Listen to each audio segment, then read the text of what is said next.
أعوذ بالله من الشيطان الرجيم. بسم الله الرحمن الرحيم.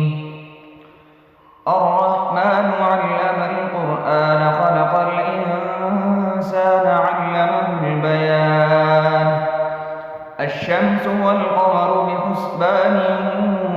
والنجم والشجر يسجدان والسماء رفعها ووضع الميزان ألا تطغوا في الميزان وأقيموا الوزن بالقسط ولا تخسروا الميزان والأرض وضعها للأنام فيها فاكهة والنخل ذات الأكمام والحب ذو العصف والريحان فبأي آلاء ربكما تكذبان خلق الإنسان من صلصال كالفخار وخلق الجان من مارج من نار فبأي آلاء ربكما تكذبان رب المشرقين ورب المغربين فبأي آلاء ربكما تكذبان مرج البحرين يلتقيان بينهما برزخ لا يبغيان فبأي آلاء ربكما تكذبان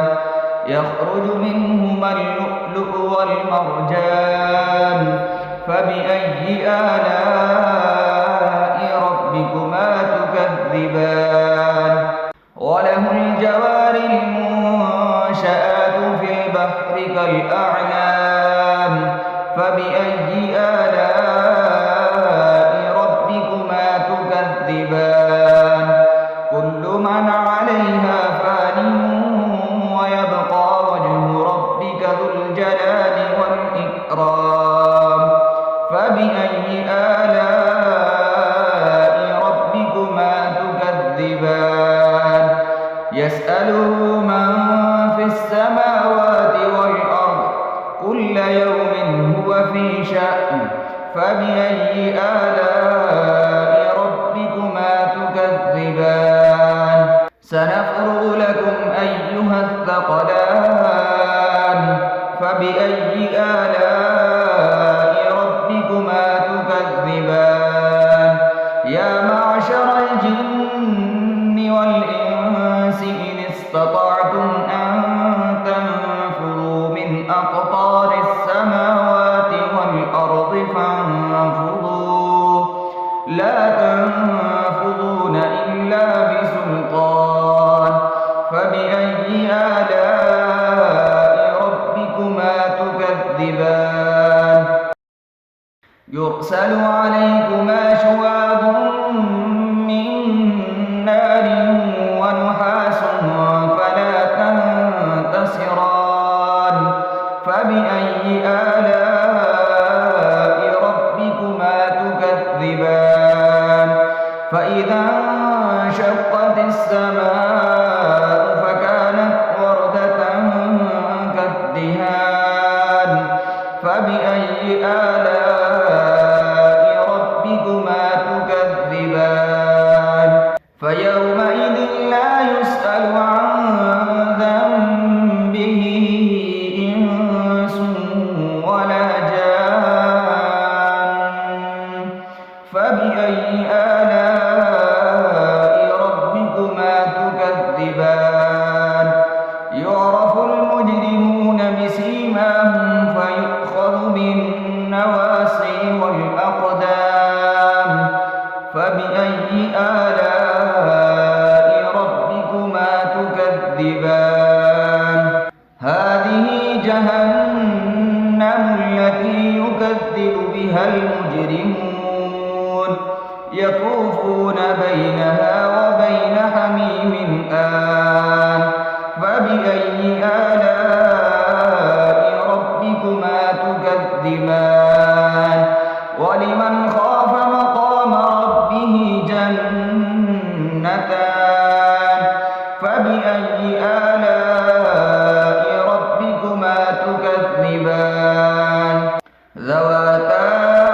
أفنان فبأي آلاء ربكما تكذبان فيهما عينان تجريان فبأي آلاء ربكما تكذبان فيهما من كل فاكهة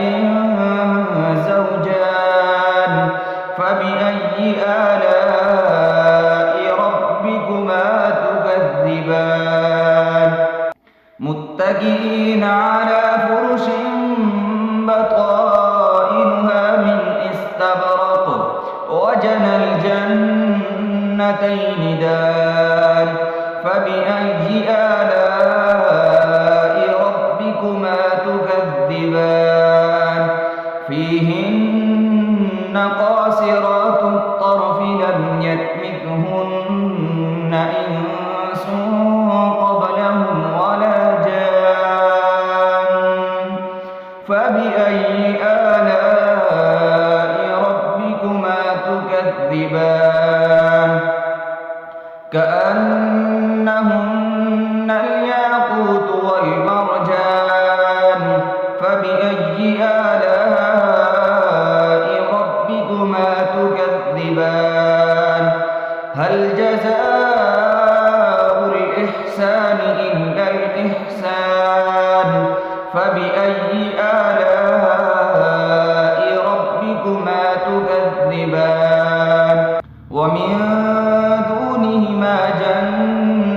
جنتان فبأي آلاء ربكما تكذبان مدهامتان فبأي آلاء ربكما تكذبان فيهما عينان نضاختان فبأي آلاء ربكما تكذبان فيهما فاكهة ونخل ورمان فبأي آلاء ربكما تكذبان فيهن خيرات حسان فبأي آلاء ربكما تكذبان حور مقصورات في الخيام فبأي آلاء ربكما تكذبان لم يطمثهن إنس قبلهم ولا جان فبأي آلاء ربكما تكذبان متكئين على رفرف خضر وعبقري حسان فبأي آلاء ربكما تكذبان تبارك اسم ربك ذي الجلال والإكرام